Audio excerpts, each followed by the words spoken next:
weekly update on Bitcoin. I'm a little bit late actually. I was supposed to put this out on Monday, but I've been fishing too much and I didn't have time. So I'm going to treat you guys today to a full analysis from scratch. I've deleted everything off the chart and I'm just going to start again. You might find that my chart looks slightly different to the charts in previous videos. I'm not drawing it from memory. I'm going to do my analysis from scratch. I'm looking at it with a fresh set of eyes, and obviously everything is being looked at retrospectively. I've got more information on the chart here, so I will see things slightly different.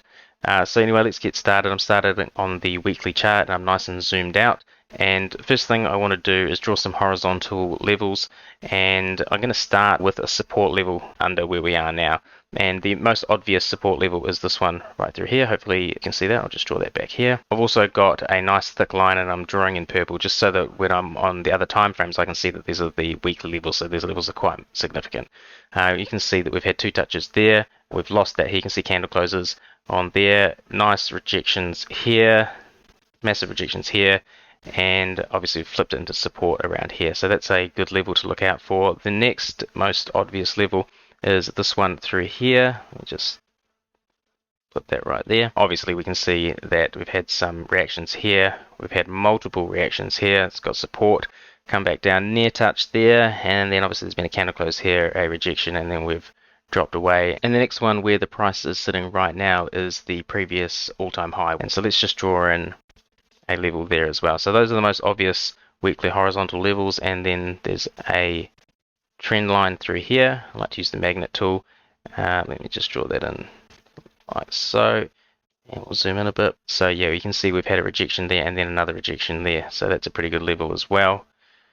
Be looking to see if we lose this level and then flip that into resistance, and then this area here will become an area of what I call high confluence because we've got a intersecting trend line and a horizontal level.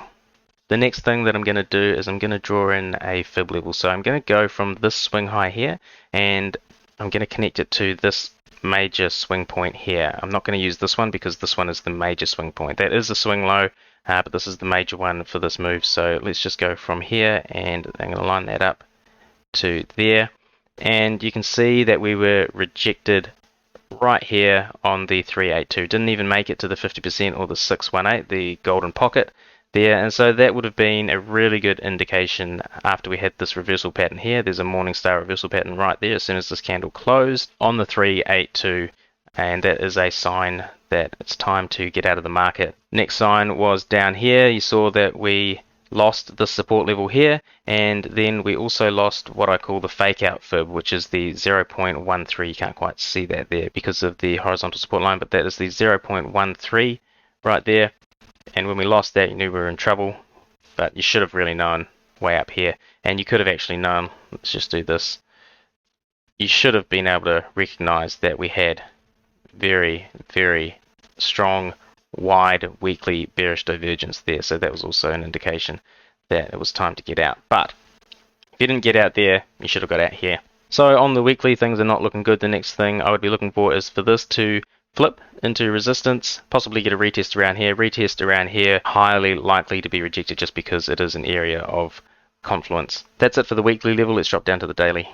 So on the daily, I'm going to ignore most of what's happened previously. I really want to focus on what's happening currently. We've already got these major weekly levels drawn in, so let me just zoom in a bit here. We can see that we had a pretty obvious bear flag there.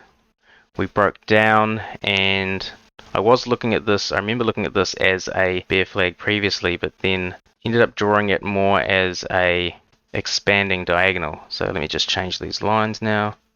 Ended up drawing it more as a expanding diagonal like that. You can actually see as well, if you didn't notice, that that swing low there, just get magnet tool right there, that swing low there left an area of resistance and it got rejected in that area there.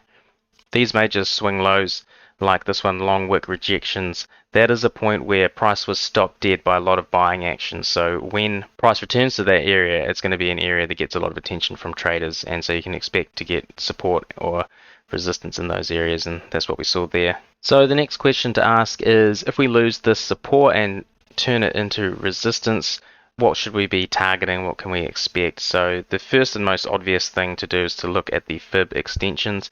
If you missed my fib extensions, let's just pull that up now. There you go. You can copy all of those in there. Pause the video. And so these then become targets. So we've got 15,131, 10,893, and we'll ignore these ones since they're in the negative. But the other way you can do it is you can use the bear flags, right? So this is a flagpole here. We could take the flagpole. There's more than one way to skin a cat, you see. And we'll just use the magnet tool and we'll say that's the start of the move there. That is the finish of that move. And then we would start from the swing high point there where it got rejected. And that lines up quite well with the 618 extension. So there's a bit of confluence there. There's also a support level there. So that is a good area to target right there, 10,893. And then there is the major downside target that I had from last time, and we'll jump up to the weekly and I'll show you how I got there. Okay, so I'm back onto the weekly now, and I'm just going to show you how I forecast that major downside target that I've talked about in previous videos, if you didn't see the video where I did that. So we'll just do that again. We've got a bear flag right here, and obviously we didn't have all this information there. All we had was this bear flag, and take the top of the pole right here, that swing high point there, and all the way down to there, that swing low point. That's the flagpole, and then we're going to reposition it. It's a measured move from there, a little bit out there. Let's try that again. Yeah, that's a bit closer.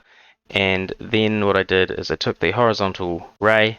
I didn't go to the very end of the flagpole. I came slightly up from the flagpole, and it ended up being about 13,300 something. And this time, you know, it's not going to be the same this time, but it's 13,430. It's thereabouts. It's in that area. The reason why I don't go to the very end of the flagpole is because I know other traders are going to be targeting that area to exit short trades. So when they exit a short trade, they're going to be placing buy orders. Buy orders put upwards pressure on the price, so I want to try and be out of any trade that I'm in before other traders, so that's why I do that. But this is just a really good area of high confluence now. It's also backed up by the flagpole from this bear flag. Well, it's an expanding diagonal, but you can call it a bear flag, whatever you want. And it's also a horizontal support level and the 618 extension. So this is a very good area to be looking to take profit down here. There's going to be a lot of support coming in, I would anticipate. If by chance we come through and we just drop straight through that, that is a incredibly bad sign.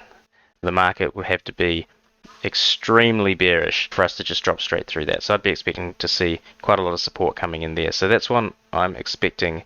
Next is I'm expecting that this support area will probably be lost. Come back up here, have a retest. If we retest here, we get any kind of bearish reversal pattern, I'll be going for another short trade. If we retest in this area right here, and we get a bearish reversal pattern, I'll probably be going double position size just because it's an area of high confluence, incredibly likely to get a rejection. But I'll do that on the lower time frames. So yeah, there's another bearish analysis, unfortunately. Hopefully you got something out of this. If you did, please give the video a like and subscribe, and I'll see you next week. Cheers, guys.